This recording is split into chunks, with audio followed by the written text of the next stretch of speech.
Good evening.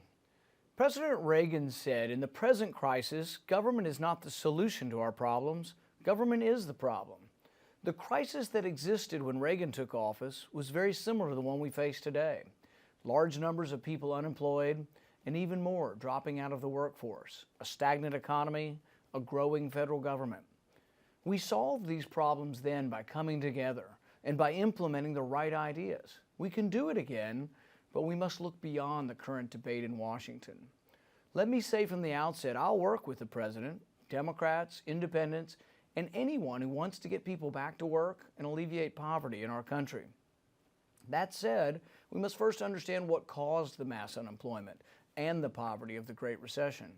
The housing bubble and subsequent crash were caused by the Federal Reserve, keeping interest rates too low for too long. Too much government money was given out to too many borrowers who could not afford the payments. Banks were encouraged by government to lend money on houses with no money down. The demand for houses went up, and so did their prices, but it was unsustainable. Millions of people lost their jobs. If we don't understand the cause of joblessness, we'll have trouble fixing it. As we entered into the Great Recession, Republicans and Democrats misdiagnosed the problem as too little government, so they gave us more government in the form of bank bailouts and a government stimulus plan. Nearly $1 trillion later, though, we find that government doesn't create jobs very well. It turned out that it costs nearly $400,000 per job created. Why? Because government is inherently bad at picking winners and losers. In the marketplace, most small businesses fail. If government is to send money to certain people to create businesses, they will more often than not pick the wrong people, and no jobs will be created. Think of the $500 million President Obama gave to Solyndra to build solar panels. Turns out people didn't want to buy these solar panels, and the taxpayer lost that money. Think of the billions spent on the war on poverty over many decades. Government spending doesn't work. It doesn't create jobs.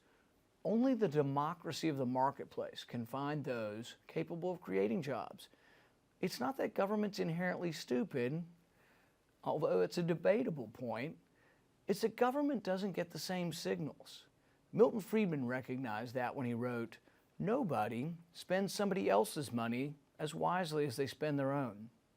When it's your money, it's spent with a concern no government bureaucrat could ever duplicate." Every day, though, someone, through hard work, does rise up out of poverty.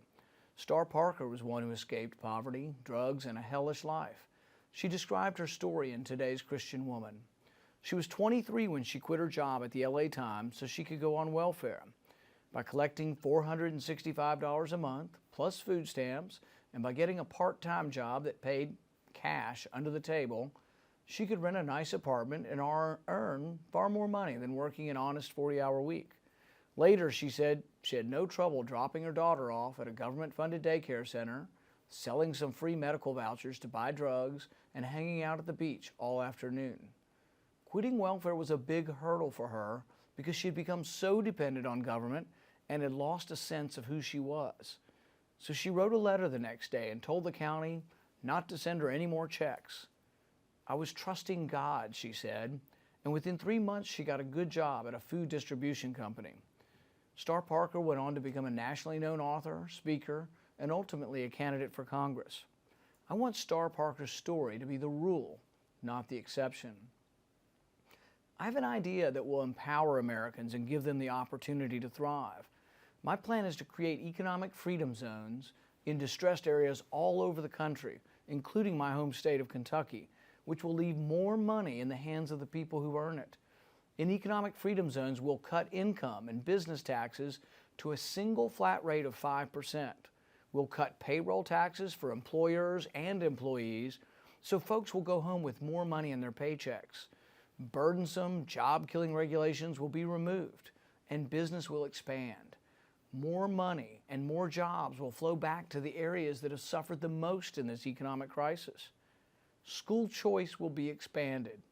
Parents will receive an educational tax credit because it's parents, not the government, who knows what best for their kids. Economic freedom zones won't pick winners and losers. The money will go to businesses that consumers have already voted for. The president's promise zones also address poverty, but his plan recycles worn-out ideas that haven't worked in the past. His idea is that we should make it easier to funnel federal dollars back to local governments. I think it would be better not to take the money from the businesses in the first place. We need real jobs created in the real world, not more empty government promises. Under President Obama, the percentage of people working is at its lowest level since the days of Jimmy Carter. Roughly 11 million people are unemployed, and millions more have given up looking for work. Our debt has nearly doubled since President Obama entered office and is now over $17 trillion. Our credit rating has been downgraded. Spending continues at unsustainable levels, and we're borrowing more than $1 million every minute. But the numbers tell only half the story. Parents worry about their children growing up in a country where good jobs are few and far between. More than ever before, Americans wonder how they'll afford to send their kids to college and what will happen if they lose their job. I believe in an America where people are free to make their own decisions, helping each other as they help themselves. And I believe in an America with a strong safety net, but one that doesn't suffocate our resolve to better ourselves and our country. The ticket to the middle class is not higher taxes on the very businesses that must create the jobs. A thriving middle class doesn't come from shuffling the deck chairs on the Titanic. Prosperity comes when more money's left in the private marketplace. Families across America are worried. Good jobs are hard to find. Mr. President, where are the jobs? You spent nearly $1 trillion on make-work government jobs, and still joblessness confronts the next generation. As a country, all of us together must ask, are we better off when we borrow money from China? Are we better off when we print more money to pass around, hoping no one will notice that the emperor has no clothes? The illusion wears thin. It's time we choose another path. Government spending sounds great, but what good is a welfare program that leaves people embittered, resentful, and trapped, unable to climb into the middle class? What is the virtue in making people feel hopeless, like they can't build a good life in America anymore? Hope and change needs to be more than just a slogan. Ronald Reagan once said that to love our country is to love our countrymen. And because we love them, we must provide them with the opportunities to make them equal in fact and not just in theory. The war on poverty failed. It has trapped us in multi-generational dependency. The lesson should be that sending money to Washington and expecting central planners to send it back in a way that creates jobs is foolhardy. Economic growth will come when we lower taxes for everyone, especially people who own businesses and create jobs. If we allow ourselves to succumb to the politics of envy, we miss the fact that money and jobs flow to where they are welcome. If you punish successful businessmen and women, their companies and the jobs these companies create will go overseas. Lower taxes, less regulation will entice money and jobs to return home. Americans want opportunity, a chance to work again. I fully believe that most Americans hate the trap of government dependency, but can't break free because big government gives them no exit. I believe a better tomorrow is around the corner if we can see beyond those who entice us with the easy way out. Hard work and sweat invigorate the spirit and provide a solace no government program will ever achieve.